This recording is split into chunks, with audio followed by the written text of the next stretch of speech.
Hello, good evening, and welcome back. Trump impeachment memo confirms President urged Biden inquiry. And yes, this comes from a rumor. The so-called whistleblower did not find it out through her work.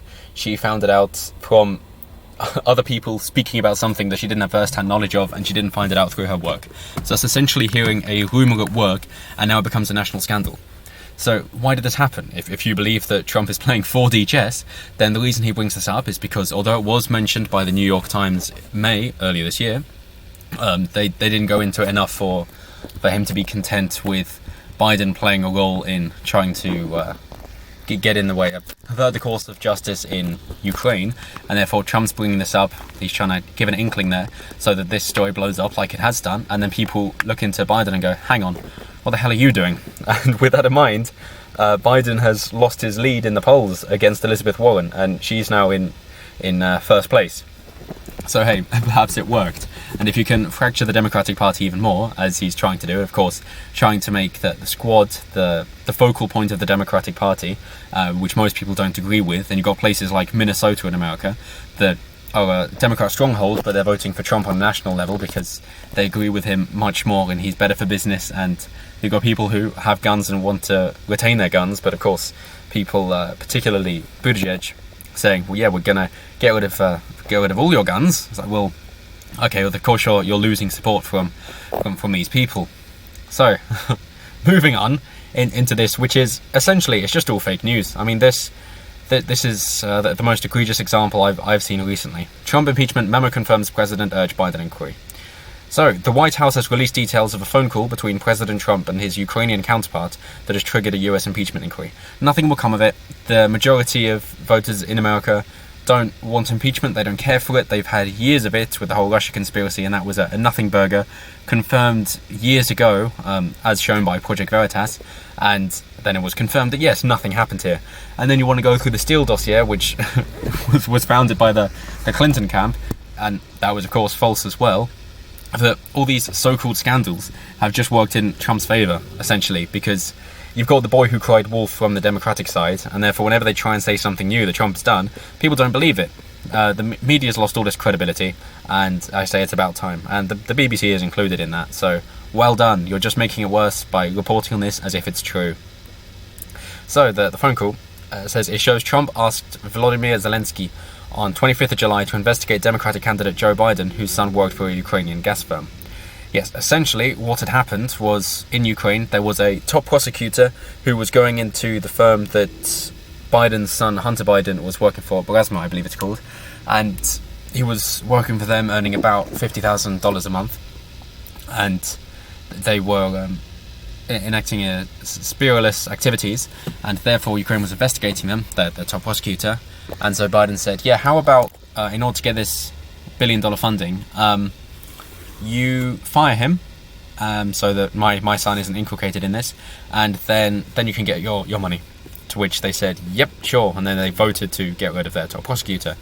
So that's the story, as the New York Times did report on earlier in May. So trying to bring Trump into this, so well, there isn't anything. He's trying to say it's a quid pro quo, but quid pro quo, there we go, bloody roticism. But what is Trump getting out of it? There isn't any. There's no quo. You know, it's a tit for tat, but there's no tat. There's just a tit. So Mr. Trump denies withholding US military aid to Ukraine as leverage in a bid to smear his political rival Mr. Biden. Fair enough, he's been saying that anyone who's a part of NATO should pay their 2% GDP for quite a while now, and a lot of countries in Europe don't, of course, because they're trying to make their own European army, which again was just a conspiracy when it was mentioned a few years ago, but now it's come out as fact, but you don't see that being reported on, do you? No, of course not. So, the Trump-Ukraine call is part of a whistleblower's complaint. It's not a whistleblower, it's just a rumour. Reacting to the controversy on Wednesday morning at the United Nations General Assembly in New York City, Mr. Trump said it was the single greatest witch hunt in American history. He's one for hyperbole, but you can understand why he says this, that they're trying to find anything on him and none of it's true. The way he had built up that call, it was going to be the call from hell, Mr. Trump said. It turned out to be a nothing call. yes, of course.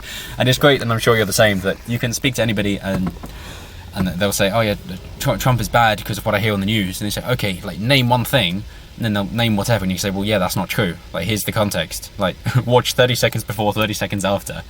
Does it make sense now? It's like, oh yes, I actually agree with him. The same thing is if you just put policies or actions without a name to them, go, do you agree with that? Yes. Oh cool, that's what Trump did. I was like, oh no I don't. I've seen the photos of children in cages. I was like, oh what, as in during Obama's run? It's like, oh shit. yes exactly. So let me ask you again how you trust the media. And with that in mind, trusting the media, I know something Tim Pool mentions a lot, that is a form of amnesia, and it's got a particular name I've forgotten.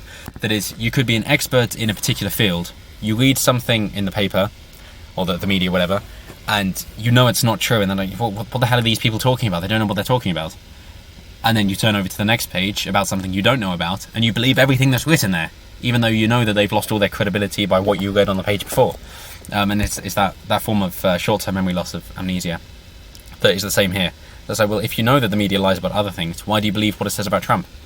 And Trump clearly has good support, considering in California, I believe that's Kamala Harris's home district, that he was able to raise more donations in California in a single day than she did in the second quarter of the year. Yeah, in months compared to a day. So it shows that even in California, that is supposedly wanting to secede from the union, he's got a lot of support. So these interviews, he's violated so many clauses of the Constitution. No examples are given, so we can discount that. Fantastical claims require fantastical evidence. The Democratic leader of the House of Representatives, Speaker Nancy Pelosi, on Tuesday threw her weight behind an official impeachment inquiry into the president's actions. That's finally happened, because I know that AOC was trying to destroy the Democratic Party by saying that, oh, you're not getting involved in these impeachment proceedings, you're just as bad. Well, no, there's nothing to impeach him for. None of this is true. Why are you doing this? So of course Trump makes her a focal point. He even said, the only way for me to lose now is for impeachment, that they're not going to be able to vote me out. But the story they've released, which is fabricated false news, fake news, if you will, to use the leftist term, just been co-opted now as it sees the light of day.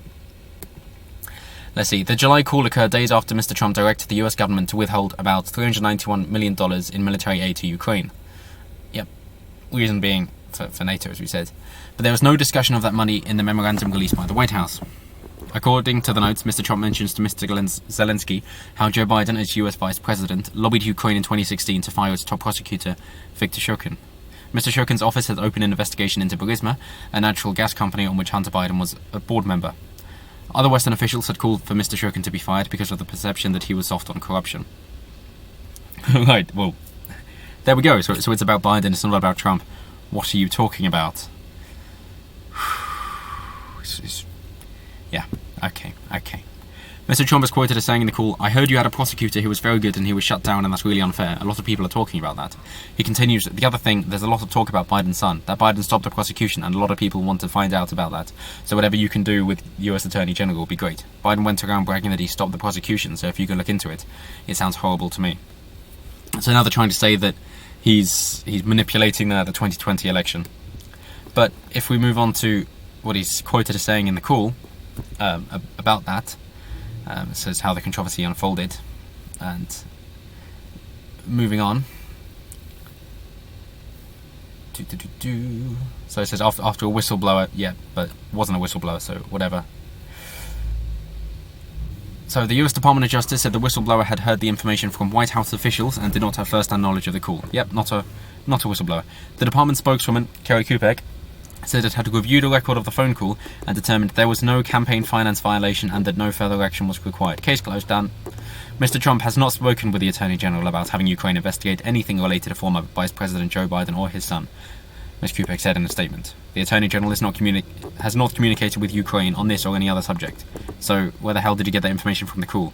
It's all bullshit, it's all fake news, isn't it? So how the impeachment process works? Well, it's completely irrelevant. It ain't gonna happen. Do you really want Mike Pence there? No, you don't. And it's not going to work, so it's good news, I suppose, that Trump is doing exceptionally well. We can only hope that there's more of a right-wing shift over here as well, as the pendulum swings back. And the funny thing is, though, although I would call it a right-wing shift, is that if you look at the Democratic policies like 10 years ago, the moderates, that now seems to be where the Republicans are. Just the Overton window seems to be shifting left anyway. So what used to be a Democratic policy is now a Republican policy, and it's the same over here. So I don't know if that's necessarily a good thing or not, but nonetheless, it seems that then more people can agree, so that's a nice thing. But let's just hope we can agree on what's right, instead of we're agreeing on something that turns out to be wrong. That's it for now. Let me know what you think below, if you think that actually Trump should be impeached for this, because this is the straw that broke the camel's back, or if you think, nope, he's set for 2020, and at this rate, it's going to be Republicans for quite a while after that as well, at least to 2024. So, let's start betting now then, yes. The odds are going to be great. So, thanks so much for watching. Appreciate it, as always. Like, comment, share, subscribe, all the good stuff. Thanks for the channel growth recently, and I will see you next time. Have a good one.